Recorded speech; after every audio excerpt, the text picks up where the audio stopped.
Biasakan kalau Anda buang air kecil, saudara, jangan berdiri, apalagi buang air besar.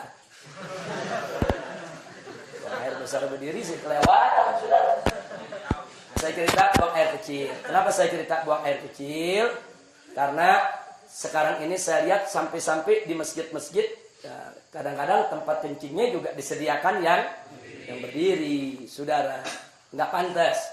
Apalagi ini di negeri Islam. Ini Indonesia ini mayoritas umat Islam. Mestinya tempat-tempat buang air kecil itu, saudara, disediakan ruang-ruang supaya orang bisa buang air kecil dalam posisi jongkok. Perhatikan cara jongkoknya.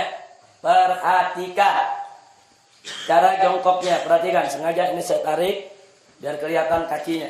Perhatikan cara jongkoknya. Jadi kalau kita baca kitab Kifayatul Akhyar sampai cara jongkok diajarin. Sudah.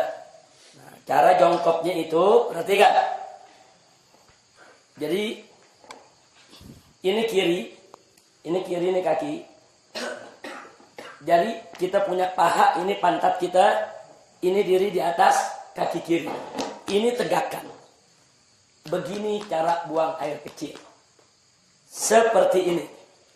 Nah, karena kalau Anda lakukan seperti ini, insya Allah buang air kecilnya tiris. Kita jauh dari penyakit silisil bol. Nah, penyakit yang kencing gak habis-habis.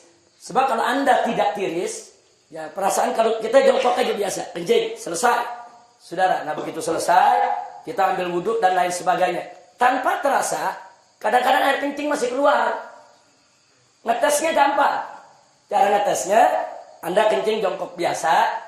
Nah, setelah jongkok biasa selesai, Anda cebok, istinja, Anda keringkan, Anda taruh kapas. Tes saja atau taruh tisu. Nah, taruh tisu, Anda pakai celana dalam, taruh tisu, tutup aja sama tisu.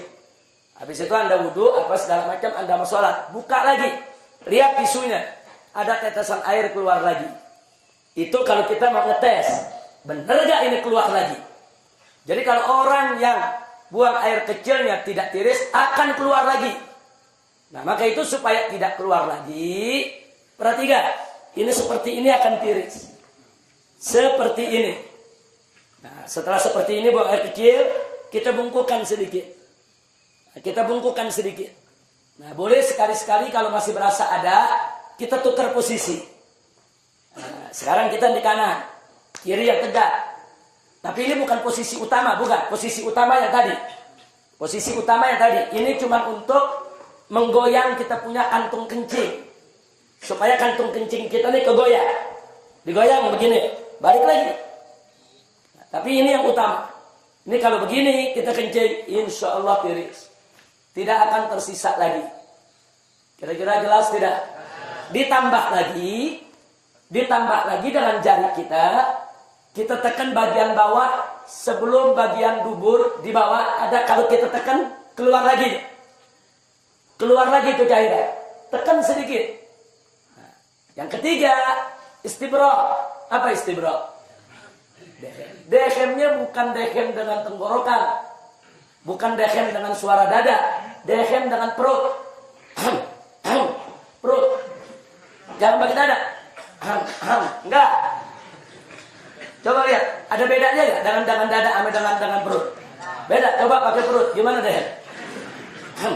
Perut kita tekan. 3-4 kali. Nah, itu klepnya terbuka.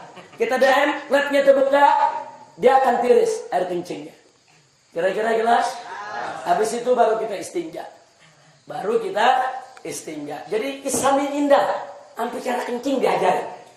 Sampai cara kencing diajarin dalam Islam, ya ikhwan.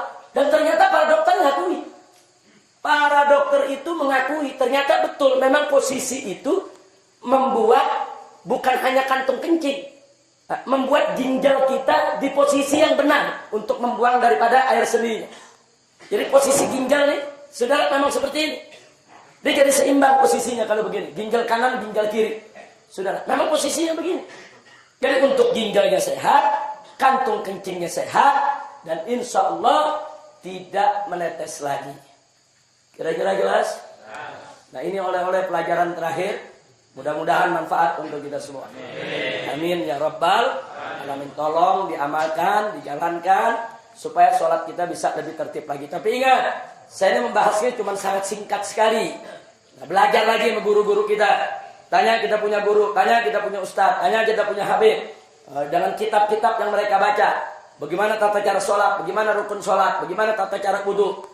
Apa itu hal-hal yang najis, apa itu hal yang membatalkan daripada wudu kita. Pelajari. Sebab kalau Anda tidak tahu bagaimana cara bersuci, bagaimana sholatnya bisa benar. Itu pintu.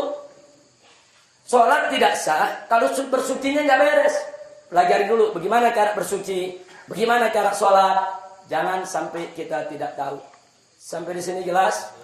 Alhamdulillahirabbil alamin.